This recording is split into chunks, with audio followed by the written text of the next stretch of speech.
Hi, I'm Lauren Rubis, the Chief Belonging Officer and co-founder of Belongify.com.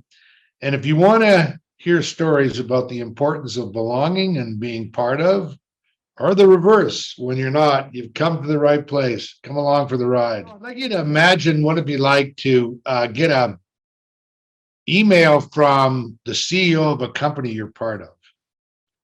And it's kind of a surprise email, and you're asked to show up for an important conference that's being held virtually on a Zoom platform in about 15 minutes. You're kind of excited. In fact, just recently you got a promotion and a raise. You've taken on a new job. You're one of the, being told, you're one of the top performers in this company. And the company's valued at $7 billion. And just the other day, the CEO announced that the company got an additional injection of $750 million on its way to a planned IPO sometime ideally in the spring of 2022. So you kind of wander into that a virtual meeting and you're kind of all excited and ready to go. And the CEO says something similar to this to you. You know, if you're attending this meeting, then I'm afraid to tell you that you're terminated. Last time I had to do this, I cried. But this time I'm going to be a lot tougher. So thank you and goodbye. And that's the essence of it. And you're sitting there stunned. Now, there are 900 of you, by the way, that were invited to that call.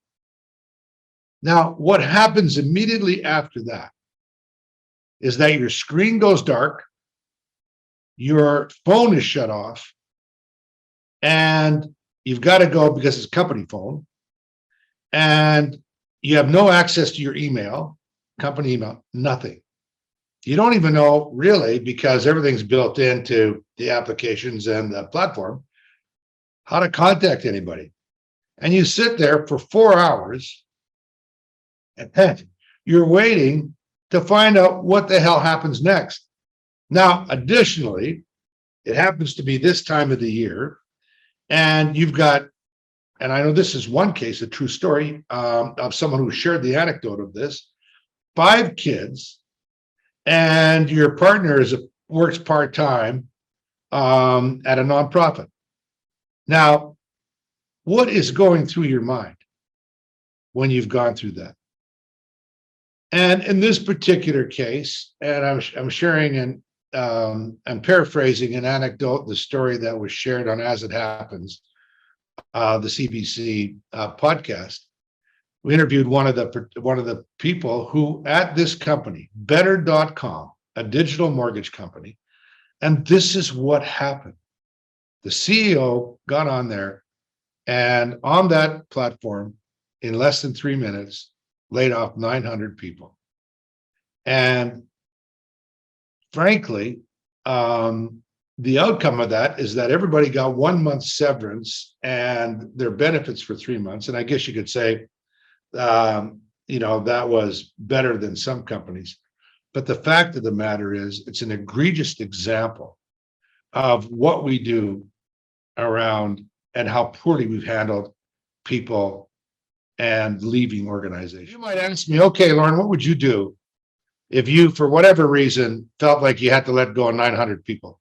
Well, let me tell you, unfortunately, I have been in a situation where I've had to let lots of people go, but let me talk about redefining it. The very first thing is that when people join an organization, I'd like them to think about the last day, the first day, and I'd like to tell them what the conditions are, unless something egregious happens, around how they would leave on that last day. Here's what they can expect. It includes a fair and equitable leave package, but it also includes some other things like a plan of one. I would never do it on 900 people on a Zoom platform. Everybody deserves an individual call from a leader and that can look them in the eye and tell them why and what the outcome is going to be. Secondly, I would do everything I could to celebrate and recognize the contribution of these people and to thank him. Now, that may ring hollow for some people. Nevertheless, if it's done sincerely, it'll land okay. Thirdly, I would make sure that we did some things like support them to find the next position, give them a list of all the friends that they want to stay connected with, give them access to reference material or support material, give them all kinds of other support to make them feel okay, to make them part of an alumni in a good kind of a way. I would create as many conditions so that people would say, I didn't want to go. I don't necessarily even agree that they asked me to go and why they chose me. But you know what? I feel great about my contributions there. I feel good about what I did. I was acknowledged for my contributions there. And you know what? I'm really glad that I had a part of my life in that organization. That's how I think you can expect people that will come in and be all in, because they have a picture that if ever they have to leave, when there is going to be a last day, if it's not their choice or it is their choice, that they're going to be treated with dignity, respect, and with equity. I just want to kind of conclude this story about if we're going to create conditions for people to bring it all, we have to rethink about the commitment we make to them around what it might feel like in their last day. And I'm not talking about someone does something where they've done something that is terribly wrong, where they've hurt someone or assaulted someone or stole something, when frankly they need to get walked out of the building and whatever application of the policies and the legal considerations need to be applied. But in many cases, we make these decisions for other business reasons that has very little to do with particular individual performance or competence or value. And we do that to people. That just can't continue for us to create great conditions for belonging. So I wanted to be the first story about belonging, ironically, to be set with considerations and reconsiderations for how we help people leave, to make it more dignified and to celebrate people for the contributions they have made, and not to simply treat them as line items on chattels that we can eliminate in a 3-minute Zoom call. That's it. Hopefully that gets you thinking. Leaving is a big part of belonging. And how do we make that so in a much better way? Thanks. Come join us for stories that we're going to share with you about belonging. And we're going to engage you in that as we go forward.